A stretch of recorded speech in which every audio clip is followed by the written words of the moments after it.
Hey everyone, this is Jane with Barlow Herbal, and today is another beautiful day. And in fact, last Sunday, if you remember, I told you I was going to go to brunch with a friend and then I was going to go out and enjoy the elements. And what happened very shortly after I made my video for you is it started snowing, and it snowed pretty much all day here in Utah. So I did exactly that. I went and had brunch with my friend, and I brought warm clothes, and I went out and I spent time in Mother Nature, simply enjoying the snow, the wetness, the cold on my face. And I walked around this beautiful park, and I was bundled up, so I was nice and warm. But I think what happens is we forget as adults that it's a beautiful thing to enjoy all the different things that Mother Nature gives us. That we might go, oh, I don't want to get wet. I don't want to get snowy. I want to be cozy and warm and comfortable. And think about little kids. They'll go out and splash in a puddle. They'll dance in the rain. They'll revel in it. And I would suggest that you get out and do the same. It doesn't have to be the perfect, absolute perfect temperature day. In fact, I know for some people a perfect temperature day is a snowy day, especially where I live here in Utah with all the mountains and all the ski resorts. That can be something really beautiful and enjoyable. In fact, people live for those snowy days. So find yourself outside of your comfort zone and go enjoy a beautiful day no matter what the weather looks like. And think about yourself in that childlike wonder of just being alive on this beautiful planet and enjoy every single weather, no matter what it brings. Okay, so today's message, I really didn't have a theme for it. I just wrote down a few thoughts. But if I was to put a theme to it, this is really number one. And the number one thing I wrote down, which is to be gentle with yourself and be gentle with the rest of humanity. And this is a big topic because it's easier said than done. We like to beat ourselves up for mistakes we think we made, mistakes we think others have made, and we don't hold people in a place of just grace and then forgiveness. So if you can be gentle with yourself, that means that you are forgiving yourself, because we can't turn back the clock and take back things we've said and take back things we've done. We can only move forward, give ourselves grace and forgiveness, gentleness, and then we can move forward from that point and give others grace and gentleness and forgiveness. It's a really beautiful way to walk through. Now, the second thing I wrote down here was be willing to look at the bigger perspective and also be willing to look at other people's perspectives. You don't have to agree with them. You can simply listen and realize that other people's perspectives of how they're walking through life and what their reality is like is very valid and very, very real for them. Just as your perspectives and the realities that you walk through life with are very, very valid and very, very real for you. It's putting it all together and realizing that we all have different experiences. We signed up for different things. And through this whole thing comes growth and learning and love and non-judgment, right? So I really love that one. Now the next thing I wrote down here was to not get caught up. So don't get caught up in the drama. And what goes along with this, which I think is really powerful, is to pause before you have an emotional outburst. You know, I've been guilty as something's come to fruition or something I've learned or someone responds to me in a certain way, which that is actually pretty rare, but I've had emotional outbursts for my whole life. This is nothing new, and I'm sure this is nothing new for you too. But what I would suggest for you is this. Before you have that outburst, pause for a second. Take a breath. Like literally, if you need to, physically sit back in your chair. Take a step back physically. Especially if you're in a confrontation or a conversation with another person. Before you have that outburst, pause. And this can be really important, especially if you are having some emotional response to something that you watch or read or communicate with someone on, say, social media. You throw out this comment. In fact, it seems to me like that is really expanded right now. Like there's a lot of people who have a lot of really high, intense emotions, and they're not pausing. In fact, this reminds me of, like, think about when you put out an email or you respond to an email that someone sends you an email that might trigger you, or it's got a heated kind of content to it, or whatever. We all have had emails like that, right?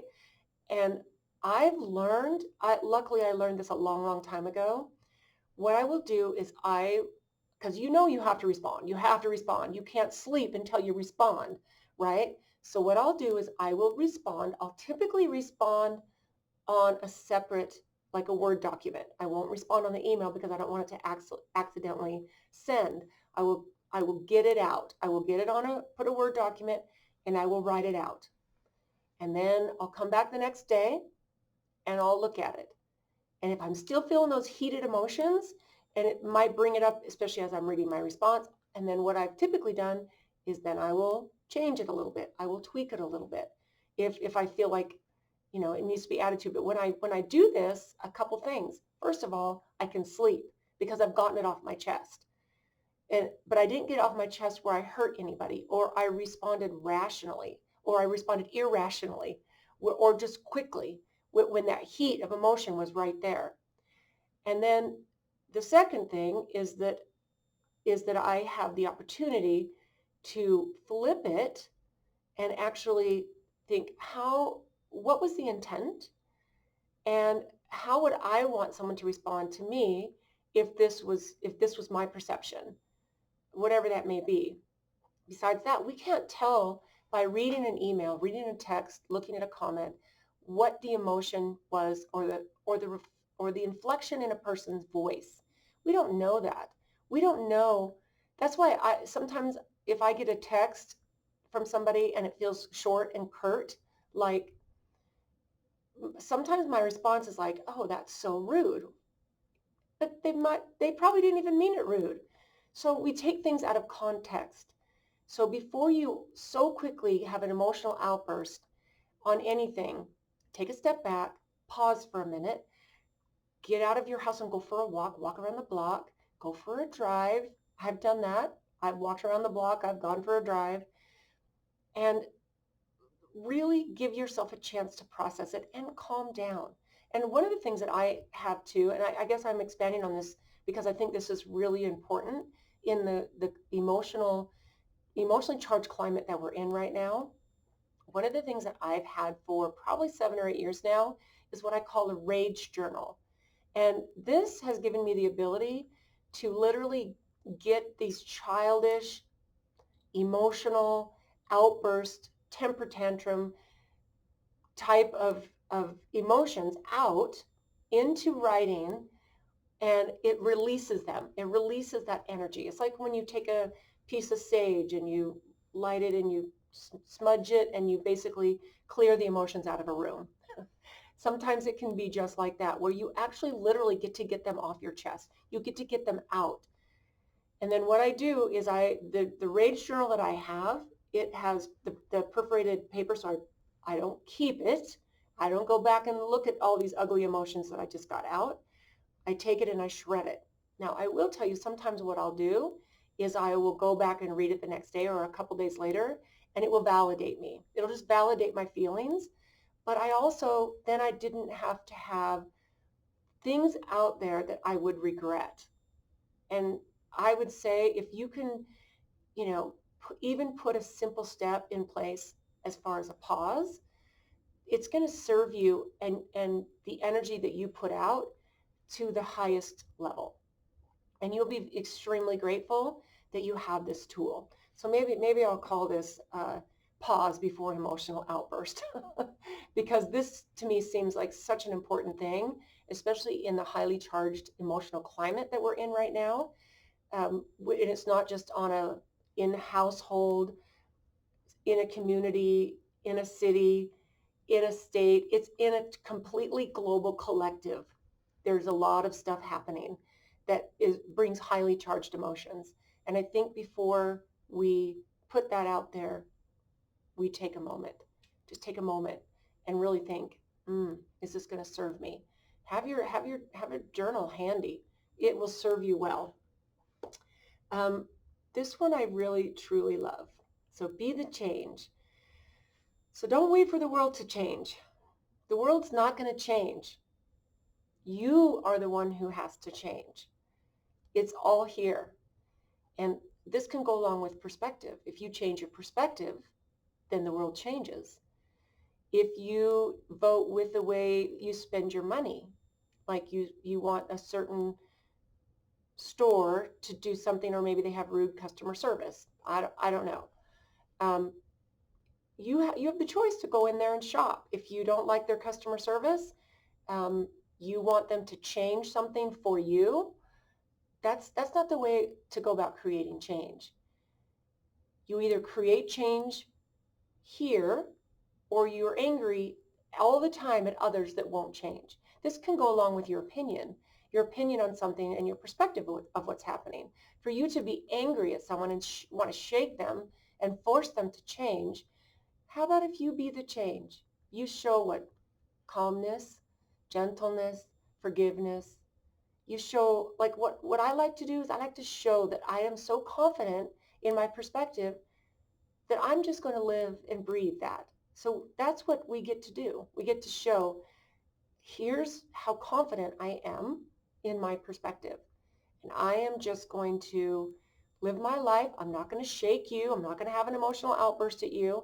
I am going to simply be the example. I'm going to go and frequent the places that resonate with me. And this can go for absolutely anything. This is such a peaceful, beautiful way to walk through life. And sometimes we have to get through all these hard ways of learning before we come to this place in the middle where it's like, okay, this is how I want to live. And let someone else live how they want to live. I mean, we don't have to be so invested and involved in different perspectives. In the end of the day, it doesn't serve us. Okay, so last couple things. Notice your awareness in each situation and in your relationships. So this kind of goes along with all this whole thing is notice your awareness. How aware are you? Do you have a situational awareness? Can you read what's happening in a room or in a conversation? I mean, this to me is really powerful when you have some situational awareness. And just you get to decide what you let in. And you can physically get up and remove yourself from pretty much any situation. Pretty much any situation. Of course, there are times when you can't. You know, that's not what I'm talking about. But that's actually something that is really powerful when you realize that you have that. Now, the final thing here, this is really kind of cool, that we need to look at this whole thing that's happening in the world, not only as an awakening, a collective awakening, but as an opportunity to grow and learn, because that's why we're here, right? And what I see is there's an example of fleas in a jar. And you might have heard this before, but there was a study that was done where they took a jar and they put a bunch of fleas in it. And they covered the jar with a lid. And the fleas would go up and they would knock up against the lid of the jar. And they realized that that's where their limit was. And after a certain period of time, they took the jar off and the fleas were welcome to go out. Or they have the freedom. They could go out and they could fly away or come back or whatever. But what happened is the fleas didn't leave because their ceiling was where the lid was. They had not dared to venture. They weren't brave enough to venture. They didn't think that they could because that's where their limit had been. So I think that what I see for some people and some of the people that I've talked to and come in contact with, and even just people that are my friends here, some just interesting limitations that we put on ourselves. And there's been a huge fear around going out and being brave again and using your creativity to make someone's life better and serving others. So I would really encourage you to take this whole thing, learn and grow from it, and realize how you want to walk through the world different. What about if something else comes down the pipeline that says you have to do this and you have to do this now. Are you going to do it? Are you going to say, well, here's my limit. I'm being told to do this. Or are you going to step into your sovereignty and realize that you have free will? I mean, it's really an amazing, beautiful time to be alive. So I hope I brought all this together. At the top of it, be gentle with yourself, be gentle with humanity. And at the bottom of this, take this as an opportunity to learn and to grow. Because at the end of the day, that's why we're here. We're here to be spectacular, growth-minded, brilliant human beings that flow love, flow kindness, and give service to others and ourselves. So have a beautiful day, guys. Thanks for tuning in, and we'll see you next time.